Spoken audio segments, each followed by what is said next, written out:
guys, Steve Davis here, Stillwater Woodcraft. Now with flintlocks and muzzleloading in general, with all the fun comes a little bit of work. So eventually we're going to have to clean this beast. Now black powder burns black, leaves a greasy, black residue in your barrel and on the lock. We got to get that cleaned off because it is mildly corrosive. So there's a few things we're going to need to do this, and depending on what kind of you got, smoothbore or a rifle, maybe a couple different things. So let's take a look at that real quick.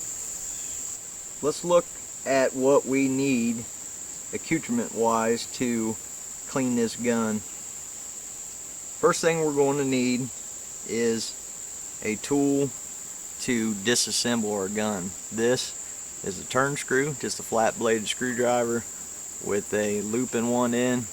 If we need torque, you can stick a stick through there and have a T-handle. So you need a tool or the tool that takes your gun apart to remove the lock. We're going to need something to swab the bore out. We can either use a toe worm. This is one style of toe worm. Okay, it's just a twisted piece of wire. This is the cheaper of the versions of toe worms, and this will just screw on the end of your ramrod or wiping stick, depending on what you're going to call it. Now with that worm, toe worm, we're going to need some tow. Okay, this is flax or linen tow.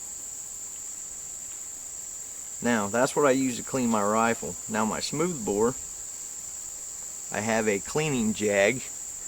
Okay, it just screws into the end of the wiping stick or ramrod.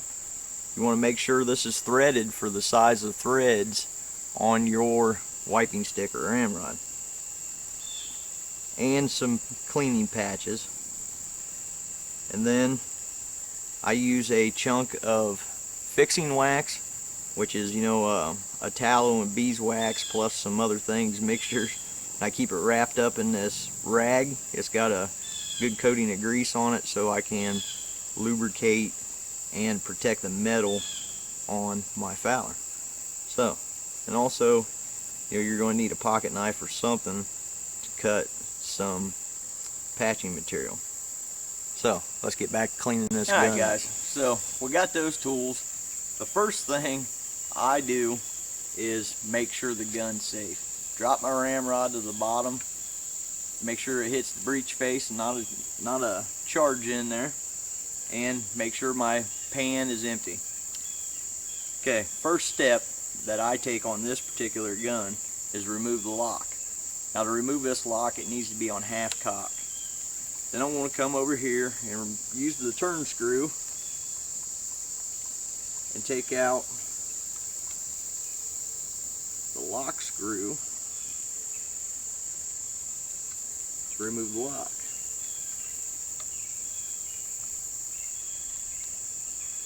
This thing's got a lot of threads on it, so it takes a minute.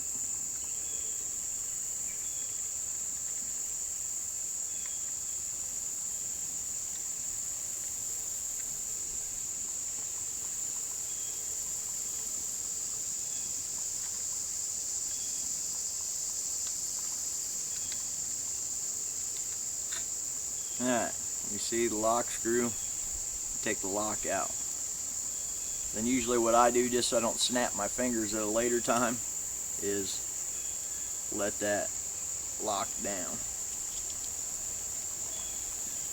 I'll set that on my rag for a moment to keep the insides of it clean.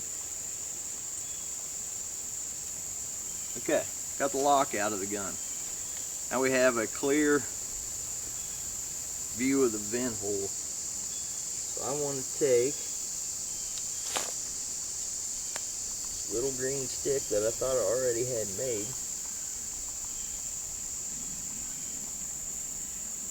I guess not. Just want to take a little green stick or a toothpick or something, make a point on it. Okay.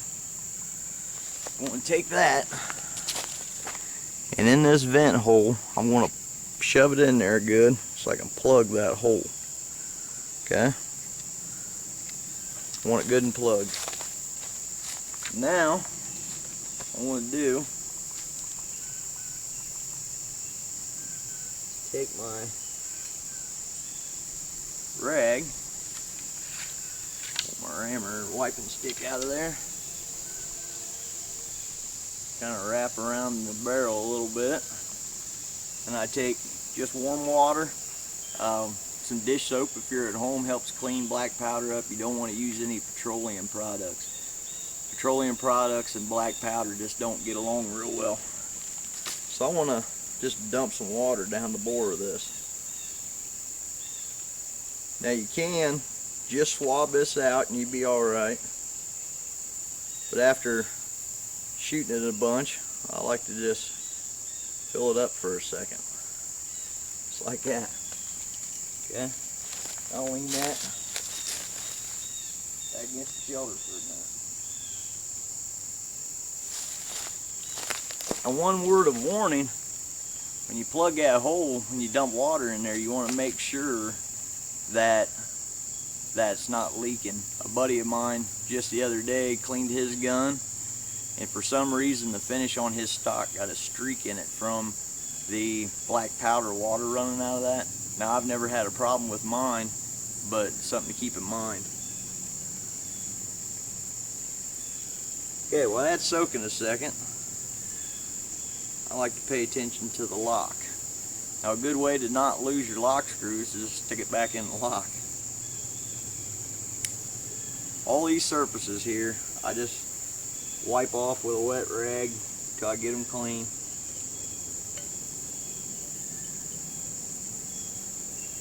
You'll see here, first couple wipes, you know, there's a lot of stuff on that. So basically you just got to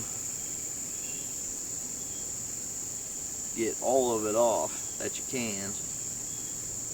Now if your gun gets real dirty, and this is going to be, you know, kind of a specific thing to the lock on your gun, you're going to use your mainspring vise and disassemble the lock, clean all the individual parts and reassemble it. It's not hard to do. If you get on, you know, there's some websites you can Google that'll tell you how to take your lock apart. So I'm going to clean that up. This is also a good time if your flint's getting pretty bad, clean up your flint, change the flint, whatever you need to do there, make sure it's squared away. Once you got that wiped off pretty good, I like to dry. It's drying pretty quick because it's a warm day now, but you're going to want to make sure it dries off. You don't want any moisture laying down in any of that.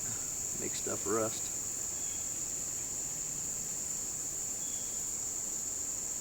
So, do that. I want to take some of my fixing wax here. It's wrapped up in this greasy rag here.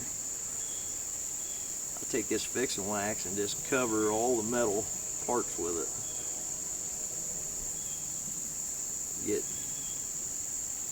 Get some on everything. And that wax is kind of pasty. I just use my fingers and smear it around good. You know, you don't want a big build of it on there, but you want it protected. These things are expensive. You know, you want to take care of it, and plus you're going to rely on it for supper tonight. You want it to be in good order. You know, in the time, you know, a guy was relying on this from everything from dinner to protection from animals and natives and all kinds of things. You can imagine that the flintlock or firelock was taken care of before they took care of themselves. And I try to do the same thing. So, good smeared up coating on there. It's pretty good. I'm gonna set that off to the side. Okay, now we got that wiped off and a coat of grease on it. Let's turn our attention to the barrel. Now that we got the lock cleaned up, let's turn our attention to the barrel. You know, in real time, this is really only taking you know, a minute or so far. So on video it takes a little bit longer. Now we had that plug in our vent hole in the barrel full of water. What I'm just going to do is just dump the water out and pull that plug out so some air can get in there and lets a bunch of the gunk drain out.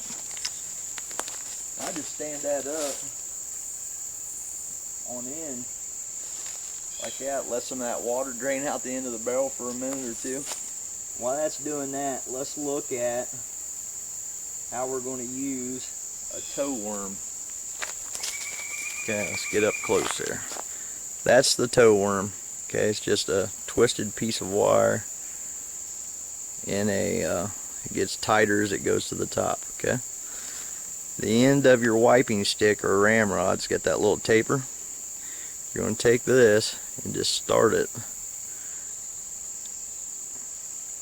onto the end. And that spring will twist down around your ramrod. So you got that. Get a little straighter there. So you got that, okay? Well, this is the way I clean my rifle. We're going to take our toe. This is flax toe. This is what linen is before it becomes a fiber to make into linen. You know, same thing as this shirt right here. So all we're going to do is lay this in our hand, okay? Now this thing, as you see, has a right hand twist to it. We're just going to hook the end of that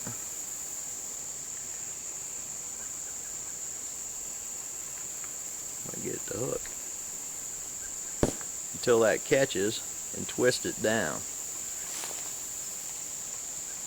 Okay, so basically I have that on the end, and I can use just that to swab out the bore, and it works fine.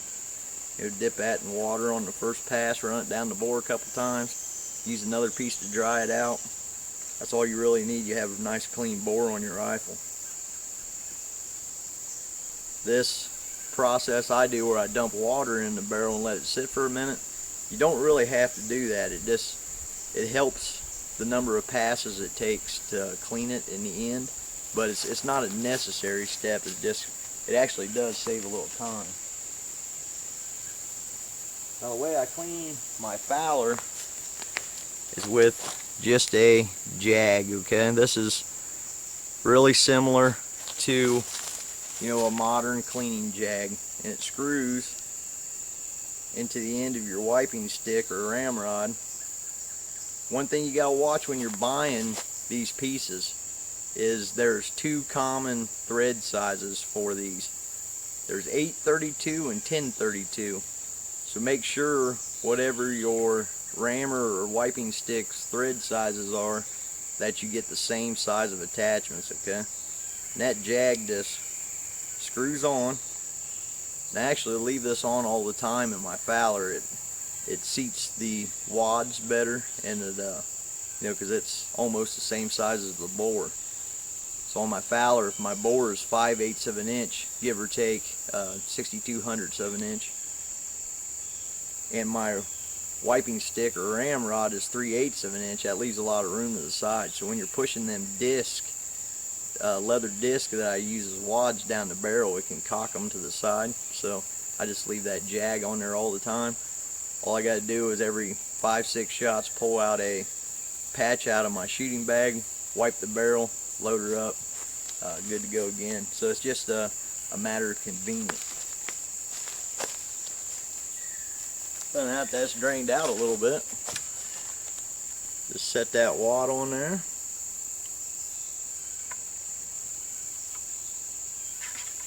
Go to the bottom.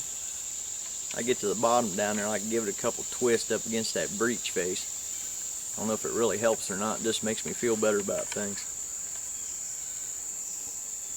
You see, just 6 shots, and it was wiped dry in between either 4 and 5 or 3 and 4, but there's a lot of gunk in there. So all we got to do is keep wiping until it comes out clean. There, it took about 4 patches to get the bore clean and dry. Now, if I wouldn't have filled it with water and let it soak for a minute, it might have took, 2 or 3 more patches and passes to get it done. So you're gonna have to make that decision on how you want to do it. If you're looking for this, wipe it out real quick or actually clean it up good. So all I'm going to do on this clean dry bore is take another patch that's been heavily coated with fixing wax, or you could use tallow, or another very useful item is a little bottle of olive oil. Olive oil is good in muzzle loaders. I don't carry any just because it's kind of hard to tote compared to fixing wax. Let's put a coat of that down the bore, okay, to protect it and to lubricate that next first shot. The only other place we need to clean up, right in here where our vent is and our lock sits against, and up here on the top of the barrel, there's going to be a good amount of fouling from the pan. So just take you a damp cloth, get all that cleaned up. Then I take a patch, another piece of cloth, or the cloth that's wrapped around my chunk of fixing wax. Wipe all that area down real good. Wipe the metal parts off.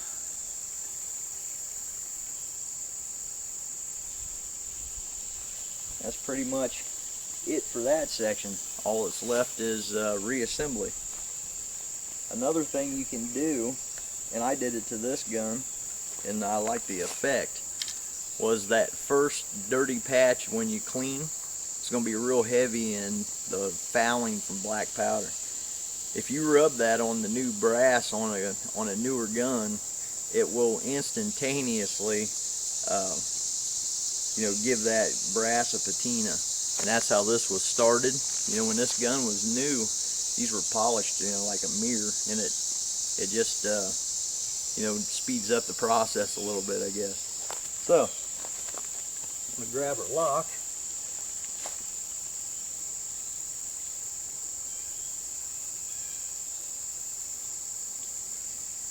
Make sure it's on half cock again.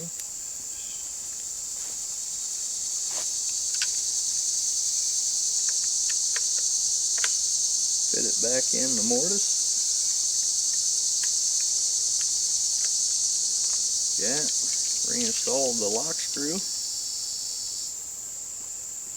We'll tighten that up, check it for function. She should be ready to go. So, hope that was a pretty decent explanation on a quick way to do it. This has been Steve Davis, Stillwater Woodcraft. Go enjoy your flintlocks. We'll see you on the next one.